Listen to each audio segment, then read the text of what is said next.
Hi everyone, and welcome to week 12 of Writing 213. I have started grading your research papers, and it'll probably take me at least a few more days to get through them, but I'm really enjoying them and reading a lot of really great research.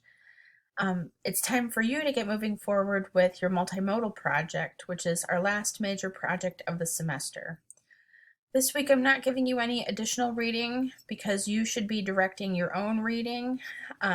Namely, you have a source summary to give to me this week so that I can see some of the sources that you're working with and comment on your references.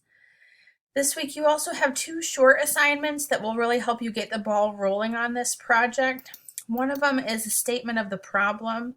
It's just one sentence, so really carefully construct that sentence. And it's okay if it's a couple of sentences, that's okay too. But what I'm saying is I want you to very clearly and concisely tell me what is the problem that you're exploring in your multimodal project. It can be related to the problem you worked on in your research project, but it should also be distinct. You shouldn't be recycling sections of your paper, for example. But if you wanted to further your issue or look at it from a different direction, that would be completely fine. You're also going to submit a one-sentence purpose statement. A purpose statement is really, the foundation of good science writing. When you know what your purpose is, then the rest of it is a lot easier.